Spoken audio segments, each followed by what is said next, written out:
Hello, everyone, and welcome to episode 2 of Concord Athletic Alumni at Work. My name is Wes McKinney, and in today's interview, we're going to catch up with former Concord men's basketball player, world traveler, and current educator, Tyrone Anderson. Tyrone, so great to have you with us. I appreciate it for being here. So before we jump in any further, I want to read off your accolades because it is quite an impressive list here when you played for head coach Steve Cox. I guess about 15 years ago now. 2006-2007, all WVIAC first team. 2006-2007, all East region. 2007, WVIAC all tournament team. 1,400 point scorer. And 2015, Concord Hall of Fame inductee. And as I mentioned, you have traveled the world. You played almost 10 years professionally overseas. And Coach Steve Cox always told us that wherever there's conflict out in the world, that's probably where Tyrone is.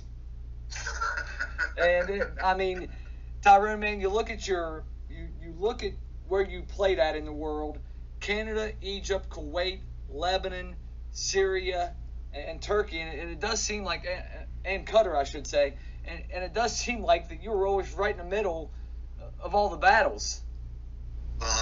So. Well, my mother felt that. She used to think that too, but in all honesty, man, like in the Middle East, I was blessed to play in the major cities, so it was beautiful. Like Kuwait, Qatar, Dubai, like it was beautiful over there. It's not what you see on the news.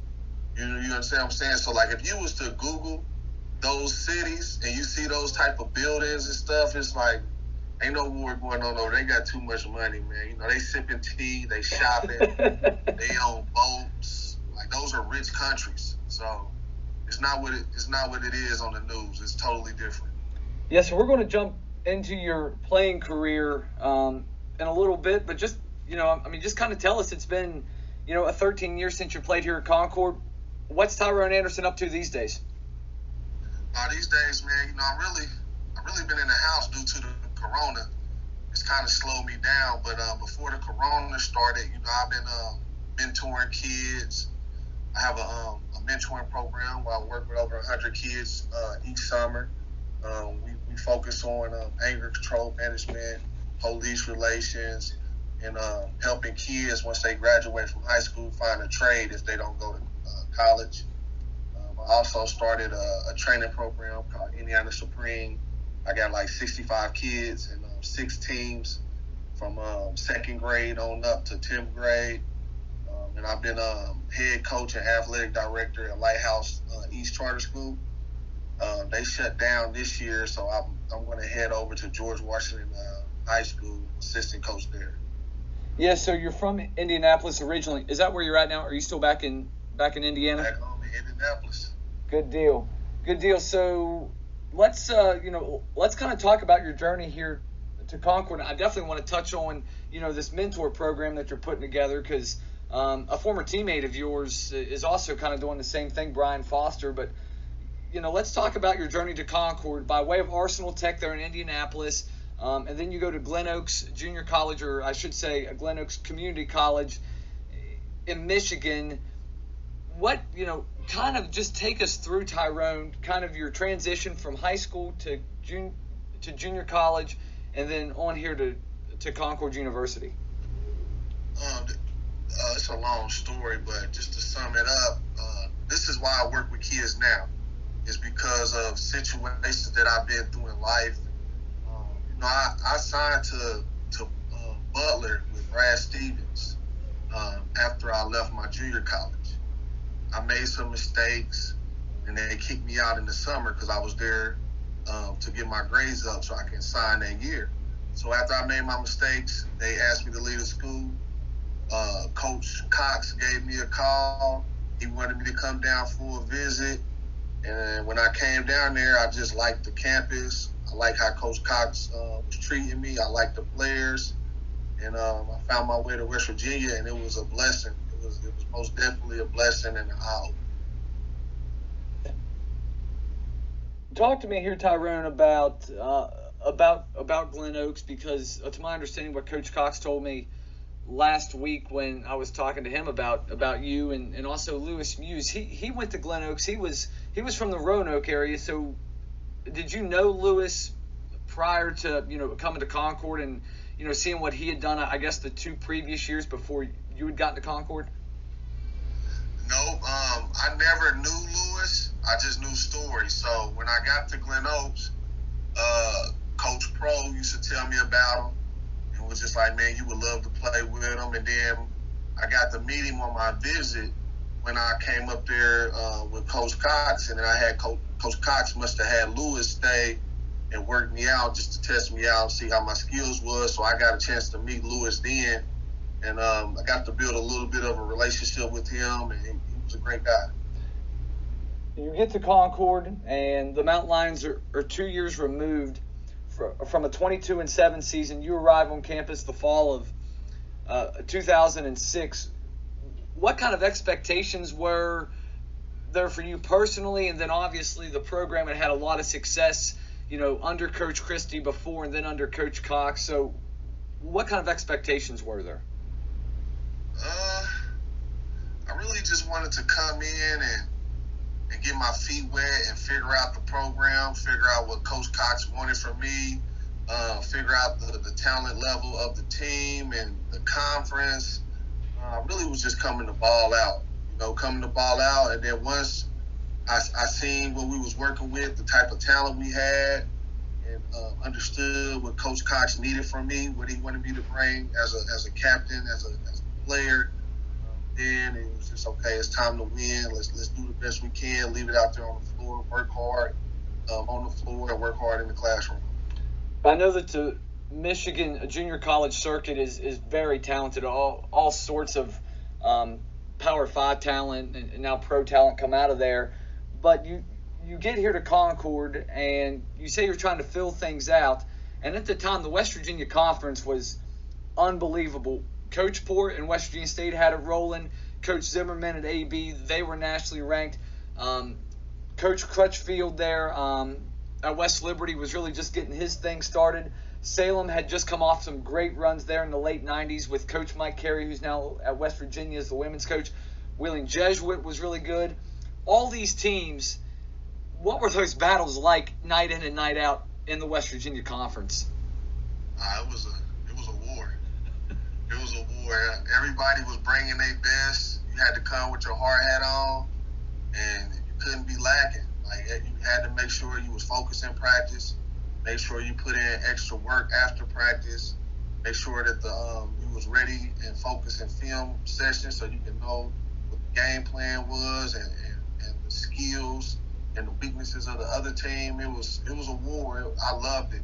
It was some of the best times of my life. I missed that. It was like, that was the best time. I tell people this all the time. Like, college was like, playing pro was fun, but when it comes to money and stuff, it becomes a job.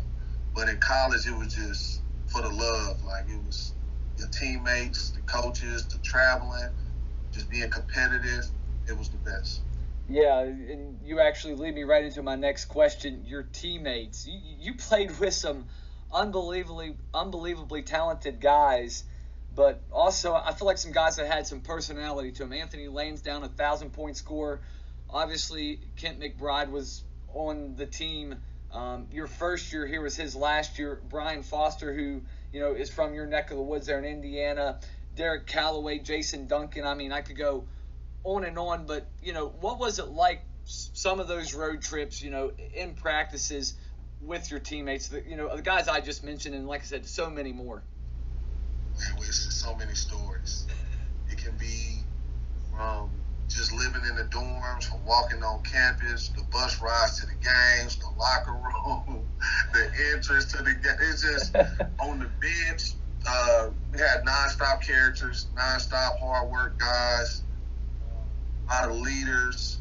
I consider those guys brothers. I learned a lot from all of those guys. I tell my son now, like, as I teach him to play basketball, how to be a great teammate. He think just shooting the ball is being a great teammate. Like, nah, it's a lot more into it. And a lot of my accolades only happened because of Derek Calloway, because of Kent, because of Brian. Because if they didn't pass me the ball, if they didn't set screens, if we didn't rebound together, if we didn't practice hard together, we wouldn't have won all those games individually. We did all those things together. All my awards was a contribute to how great my teammates were. I mentioned, or I should say that you mentioned, you trying to fit in and the expectations on the program. Your first year you get here, and the league is so tough, and you guys start out 1-5 overall. What's going through your head at that point? Because then Concord rips off 5 straight wins. You kind of guys get that thing back on track there. But at 1-5, transitioning from Michigan here down to Southern West Virginia, what's going through your mind at that point? It's just you don't want to lose no more. It's like we got too much talent here. You don't want to lose no more, so you're trying to figure out a way to light a fire, a way you can turn your game up another notch, a way you can motivate your teammates to turn their game up another notch. We just got to a point where, like, we shouldn't be losing, and it's time to stop losing. Let's go down here, buckle down, play defense, rebound, and get some wins. Same thing kind of happens your senior year at Concord. Mountain Lions once again start the 2006-2007 season off 1-5. You guys are still below 500 through 15 games. You're 6-9. What changed? Kind of a similar question. What changed there, starting with a win over Tyrone, a non-conference win, and then you guys get a win over Shepherd, and then a win over West Virginia Wesleyan, which was the team that had knocked you out of the conference tournament the year before. You guys get to 9-9. You guys make the conference semifinals, lose to a very, very good Alderson and Broadus team. I mentioned Coach Zimmerman had really got that thing rolling there in the mid-2000s. But what changed there, Tyrone, and going from 1-5 to 6-9 to all of a sudden you guys are 17-13 and you make the conference semifinals? Team chemistry. I think our roster was totally different my senior year. We had a lot of new players, a lot of key starters that just transferred in and came from different schools. And it was just us just building chemistry, finding out our roles, and just being successful in the individual role that Coach wanted us to play. Something I wanted to ask you here, I didn't have written down in my notes, but my freshman year at Concord was the fall of 2009, and I thought from about 2009 to about 2012, I thought Concord had great home court advantages, and I know that even goes back to your playing days. So what was it like, some of those games where you guys had maybe a nationally ranked team coming in or a team that was at the top of the conference, and you guys, it felt like back in those days you guys had a really good home court advantage? Just the student body and just everybody knowing everybody and supporting everybody.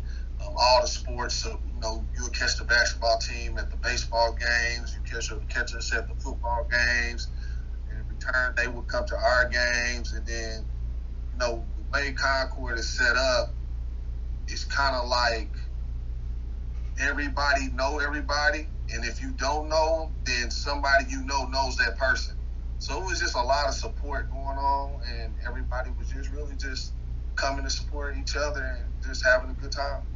Yeah, I mentioned during your senior year, you guys go 17-13. You make the conference semifinals, but you personally, another All-East region accolade for you. You averaged 26.1 points per game. That's good enough for second in Division II. Did you kind of have to maybe mold your game a little bit from where you were on the junior college circuit to where you got here to Athens, or did things just kind of flow for you? Yeah, I definitely had to mold my game because you can kind of be selfish and just score because you can, but a lot of times a team doesn't need for you to just show your talent. So a team may need you to score a little bit, play defense, block shots, rebound, and get other people involved so they can have a good rhythm.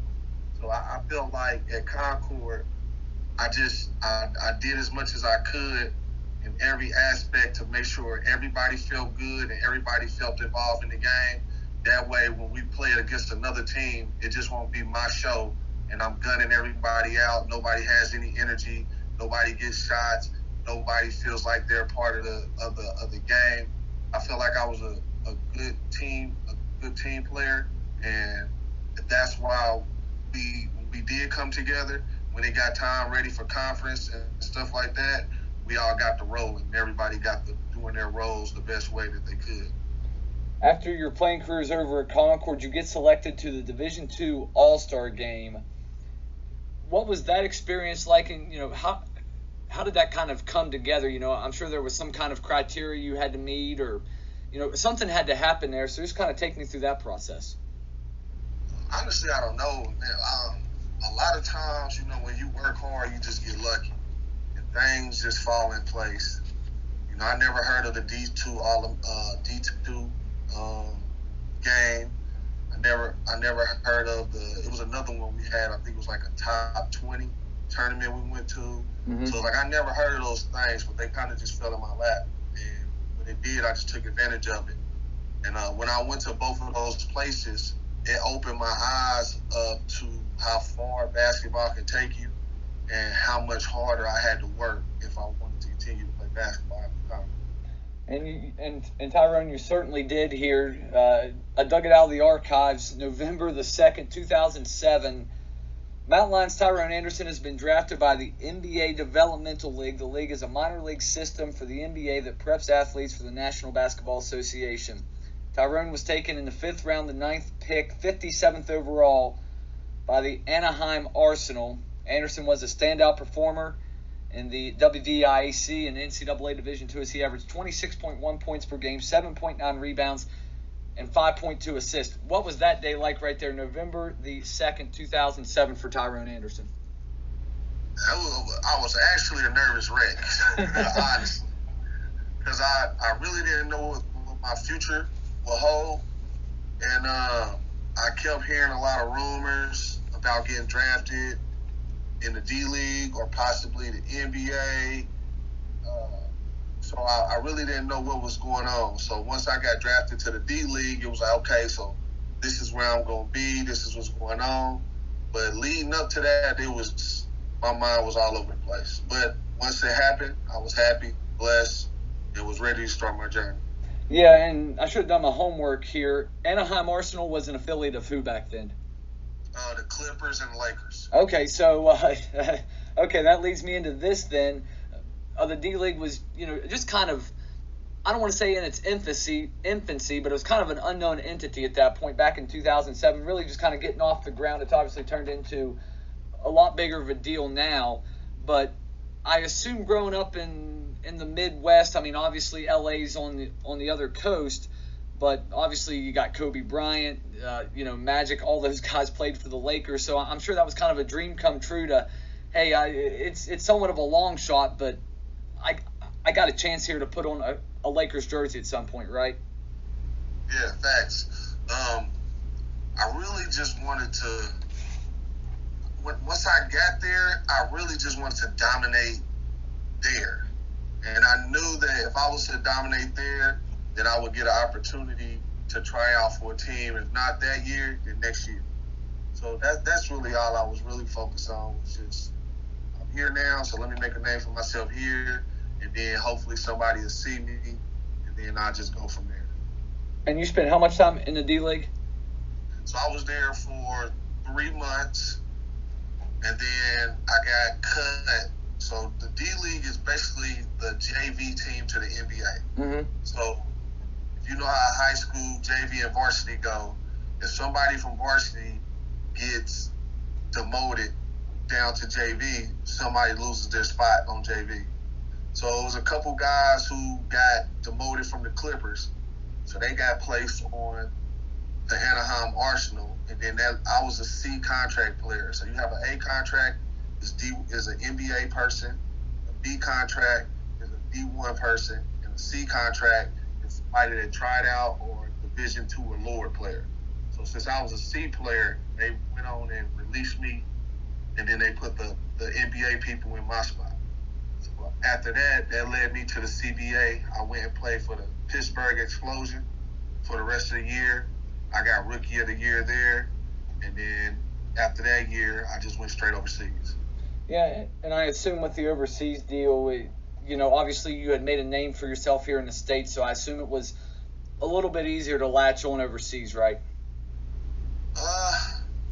It's one of those things where you think it's easy until you get cut.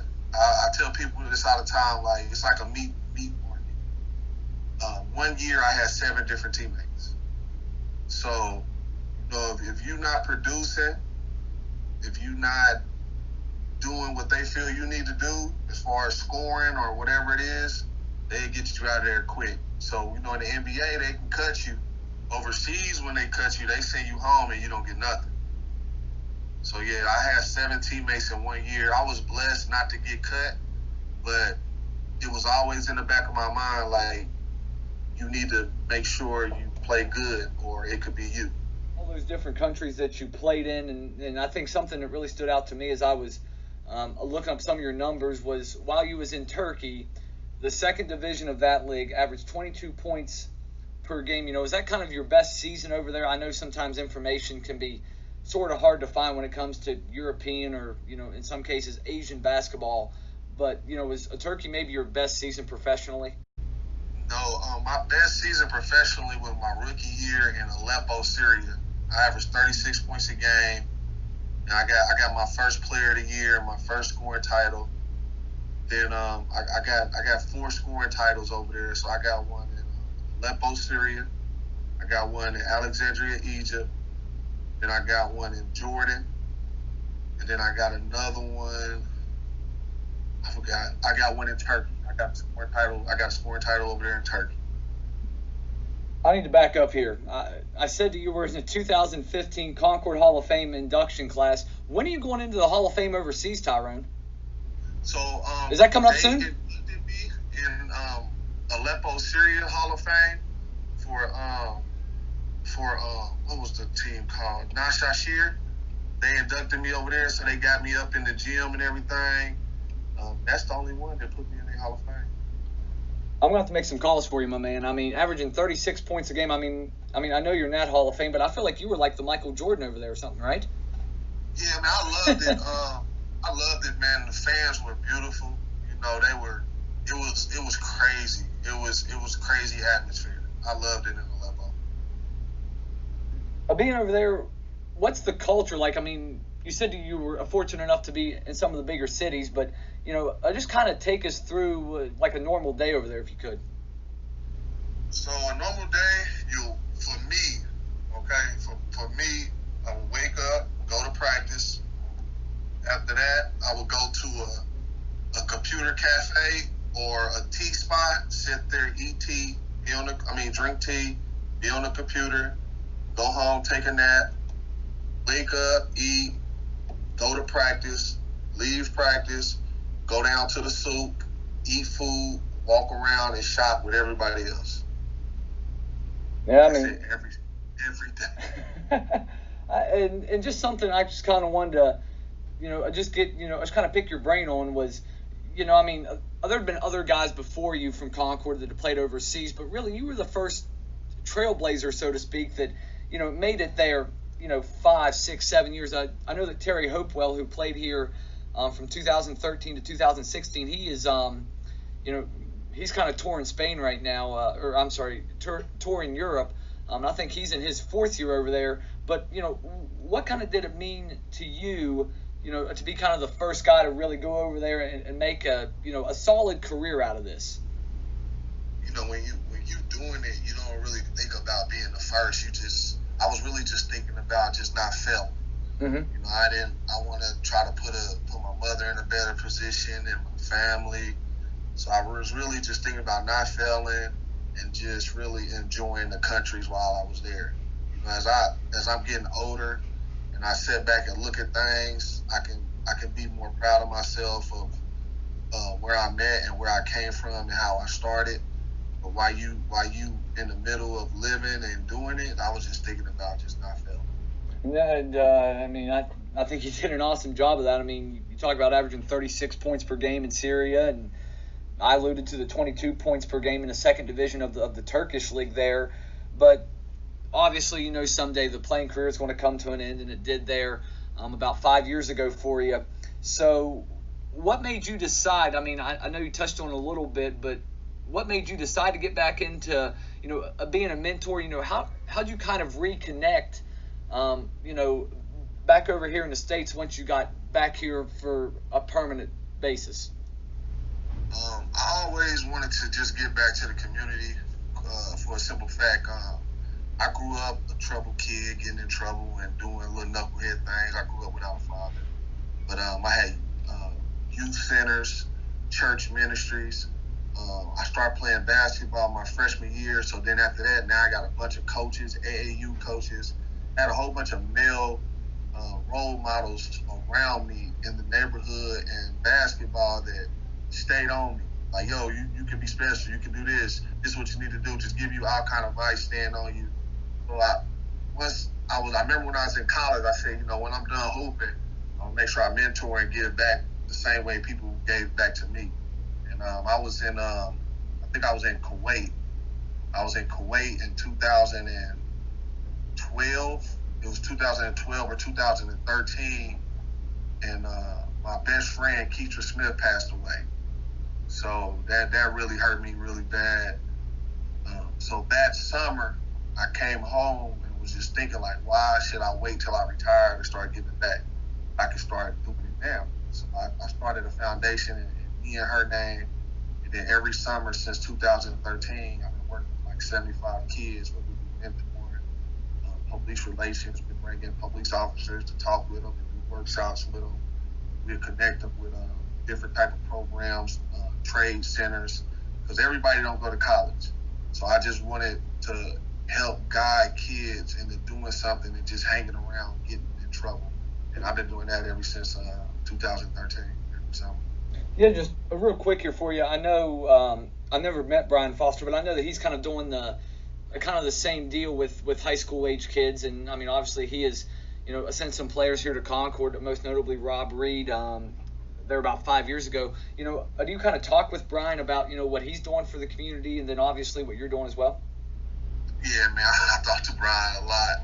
I don't know if you know, but his daughter, she's the next big thing. I've heard, actually. I have heard that, yes. Yeah, she the real deal. And, Brian is probably like he's like the top three, probably about the top 3 to 4 shooter I ever played with in my life. So you can only imagine how good his daughter is, But, yeah, I talk to Brian about various different things, just different ways we can help the kids in the community or just try to help progress them, because a lot of them are confused and they just really looking for direction. Hey, Tyrone, man, I appreciate the time here today. Just awesome what you're doing right now out in the community there in Indianapolis. And obviously, your career here has obviously been remembered. I mean, you're out here in the lobby on the Hall of Fame, so everyone always sees your picture when they walk by or, on their way to and from a game. But, man, we can't thank you enough for stopping by today. I definitely appreciate you taking time out to interview me. Concord has meant a lot to me in my life. It helped me out with a lot of different things in many different ways. And Concord will always be in my heart.